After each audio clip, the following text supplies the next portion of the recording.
Salah satu hal yang sering aku lakukan dengan berjalannya waktuku ialah bagaimana aku harus memaksimalkan diriku atas segala pencapaianku yang terjadi di beberapa tahun kebelakangan ini. Karena aku rasa di tahun-tahun belakangan ini aku bisa menjadi seseorang seperti sekarang. Dan hal-hal yang aku lakukan di masa-masa laluku itu semuanya terjadi dan aku rasakan sekarang. Jadinya aku merasa bahwa segala hal yang ada pada diriku sekarang itu terjadi karena apa yang aku lakukan di masa laluku. Tetapi semua yang aku lakukan itu adalah hal-hal yang semestinya itu memang terjadi tanpa aku memplankan ataupun melakukannya dengan sebuah rencana. Semua itu terjadi karena sesuatu hal yang memang akan terjadi tanpa aku sadari. Dan di video kali ini aku akan membahas tentang hal-hal yang memang seharusnya enggak aku lakukan di beberapa tahun terakhirku. Jadinya di beberapa tahun terakhirku itu aku mendapatkan hal-hal yang memang sering aku lakukan, tetapi sekarang itu sangat berdampak terhadapku. Jadinya di tahun ini, di tahun 2024, aku merasa bahwa hal-hal tersebut ini akan aku kondisikan lagi bagaimana aku harus untuk melepaskan hal-hal yang memang enggak aku harus lakukan di tahun ini. Jadi di video kali ini aku ada 5 hal yang memang aku enggak akan lakukan di tahun 2024 ini. Karena kelima hal tersebut sudah menjadi hal-hal yang memang sudah aku rasakan dan menurutku itu memang enggak pantas aku harus lakukan di tahun ini. Dan kelima hal ini merupakan hasil dari hal-hal yang telah aku rasakan sebelumnya. Jadi aku hanya ingin sharing tentang hal-hal yang memang pernah aku rasakan. Karena hal-hal yang aku rasakan mungkin bisa sedikit bermanfaat bagi kalian. Mungkin dari kalian juga ada sedikit hal-hal yang memang sama denganku. Jadinya menurutku bagi kalian yang memang suka dengan hal-hal yang aku bahas di video kali ini, semoga kalian bisa mendapatkan insight baru tentang apa yang memang harus kita buang dan harus kita ambil terhadap kebahagiaan diri kita sendiri. Hal yang pertama yang aku harus ubah atau hilangkan dalam diriku adalah jangan pernah biarkan ketakutan mengendalikan langkahmu. Ini adalah hal yang memang menurutku sangat-sangat penting untuk kita pikirkan lebih lanjut lagi, karena ketika kita berpikir bahwa ketakutan-ketakutan yang selama ini hadir dalam diri kita itu menjadi sebuah penyebab terhentinya langkah kita untuk melakukan sesuatu, sebaiknya hal-hal tersebut dibatasi untuk sekarang. Karena ketakutan-ketakutan seperti itu menurutku hal-hal yang akan mengganggu kualitas langkah kita, bagaimana kita harus melangkah lebih lanjut lagi. Karena langkah-langkah yang kita buat ketika kita menghambatnya dengan sebuah ketakutan yang ada pada diri kita sendiri, itu membuat kita terhenti dan hal-hal yang memang kita sudah plankan dan kita sudah rencanakan untuk kita buat itu mungkin akan terganggu. Memang ada banyak ketakutan-ketakutan yang memang seiring berjalannya hidup kita mungkin terasa berat bagi kita untuk menghilangkan ketakutan-ketakutan tersebut. Tetapi alangkah baiknya atau sebaiknya kita memang harus menghilangkan ketakutan-ketakutan tersebut agar kita tidak memiliki perasaan-perasaan negatif lagi terhadap suatu hal yang memang sudah akan terjadi di masa depan, tanpa kita memang harus menakuti hal tersebut atau kita harus ketakutan terhadap hal-hal yang memang kita takuti sekarang. Jadinya menurutku setiap hal-hal yang memang kita takutkan untuk terjadi di masa depan itu sebaiknya dihilangkan saja, dan lebih baik kita melakukan tindakan untuk mencapai langkah kita selanjutnya. Karena jika dibandingkan melakukan tindakan yang memang kita ingin lakukan dan ketakutan yang menghambat kita, itu akan sangat berisiko ketika kita memilih untuk menghentikan diri kita karena ketakutan yang kita miliki. Jadinya lebih baik untuk melanjutkan apa yang memang kita langkahkan atau kita ingin capai, dan jangan sampai hal-hal tersebut itu terganggu hanya karena ketakutan-ketakutan yang memang hanya ada di pikiran kita, dan hal tersebut merupakan suatu hal yang memang belum tentu terjadi di masa depan. Kemudian yang kedua yang menurutku cukup penting juga ialah jangan pernah sia-siakan waktu kita. Hal tersebut ini mungkin sering aku bahas di video-videoku sebelumnya, karena menyia-nyiakan waktu ini merupakan suatu hal yang memang sangat negatif terhadap kita. Tiada hal positif yang akan kita terima ketika kita menyia-nyiakan waktu kita terhadap hal-hal yang memang tidak baik bagi kita. Hal-hal semacam menyia-nyiakan waktu ini adalah suatu hal yang sangat negatif dan tiada kesan positif yang memang kita bisa dapatkan di hal tersebut.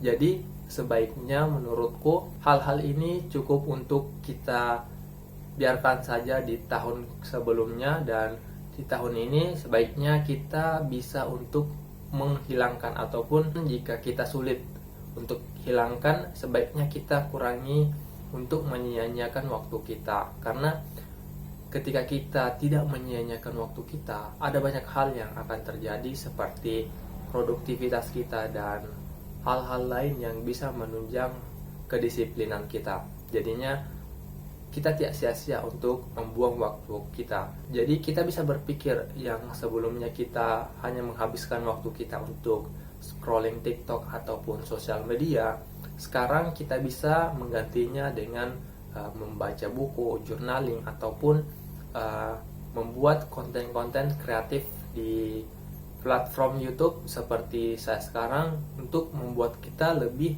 termotivasi lagi atau membangun personal branding kita lebih baik lagi ke depannya. Dan itu semua pastinya akan lebih bermanfaat dibanding kita menyia-nyiakan waktu kita dengan berbagai hal yang tidak bermanfaat sama sekali.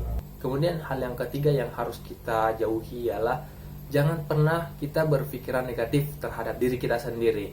Karena menurutku hal-hal yang terjadi dalam diri kita itu semuanya tergantung atau terjadi atas kehendak kita sendiri. Semua yang kita lakukan, baik itu baik ataupun buruk, itu semuanya ada pada diri kita, dan semua itu terjadi atas kehendak yang kita lakukan sendiri. Jadi kita tidak perlu untuk memikirkan bahwa kita itu negatif ataupun gak baik dalam hal ini, baik dalam hal ini ataupun buruk dalam hal ini. Semua itu terjadi karena tindakan kita sendiri. Jadi menurutku berpikiran negatif tentang diri kita itu akan merusak kebahagiaan diri kita sendiri.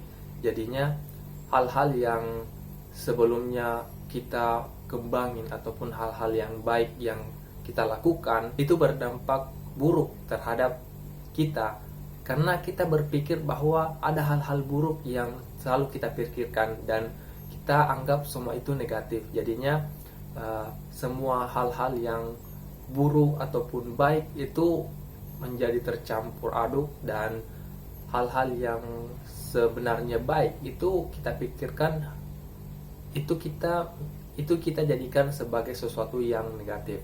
Jadi sebaiknya hal yang ketiga ini jangan pernah kita lakukan, karena hal-hal ini akan membuat kita lebih jauh dari kebahagiaan kita selanjutnya. Kemudian hal yang keempat ialah jangan pernah biarkan kenyamanan berubah perubahan kita. Ada banyak hal yang bisa merubah diri kita yang dulunya disiplin menjadi gak disiplin. Itu semuanya terjadi karena kenyamanan yang membuat kita jauh dari hal yang memang kita sudah lakukan dari awal. Ini biasanya contohnya seperti ketika kita sudah nyaman untuk scrolling TikTok satu hari penuh, dan sebenarnya kita ada suatu plan yang harus kita kerjakan di suatu hari itu. Karena kita sudah nyaman dengan scrolling TikTok, jadinya hal-hal yang kita sudah plankan itu menghambat kita. Yang sebenarnya hal-hal yang kita akan lakukan itu akan merubah diri kita menjadi lebih baik lagi dibandingkan kita nge-scrolling TikTok. Jadinya alangkah lebih baik kita menghindari kenyamanan-kenyamanan yang memang menghambat proses pertumbuhan kita.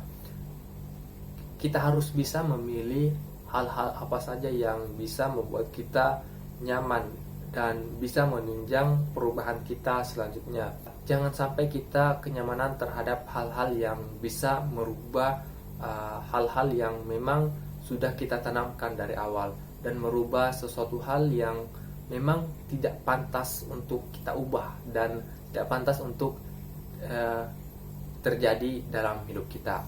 Kemudian hal yang kelima atau hal yang terakhir ialah jangan pernah biarkan dirimu dibandingkan, atau jangan pernah membandingkan dirimu dengan orang lain.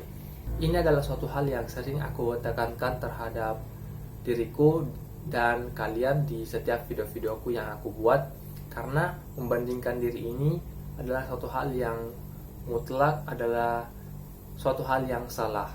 Karena menurutku semua orang itu mempunyai jalan yang berbeda, mempunyai jalannya masing-masing.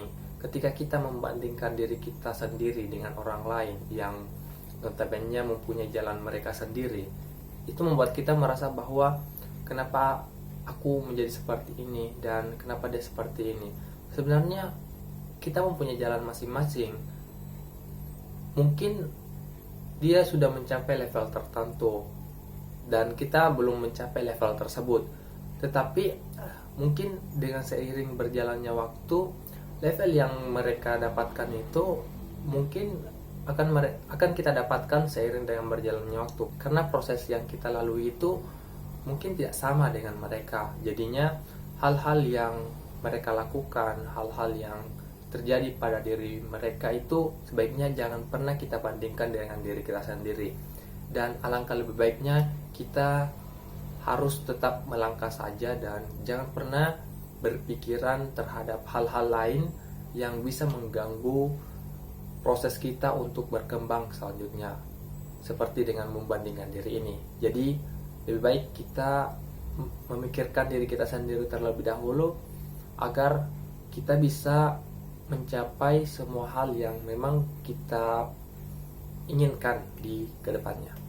Terima kasih telah menonton video ini. Mungkin dari kalian ada hal-hal yang sudah kalian ubah di tahun ini, atau hal-hal yang memang ingin kalian ubah di tahun ini. Silakan tulis hal apa saja yang kalian ingin ubah atau hal yang kalian ubah di tahun ini, dan sertakan alasannya mengapa kalian mengubah hal tersebut. Terima kasih telah menonton video ini. Sampai jumpa di video berikutnya.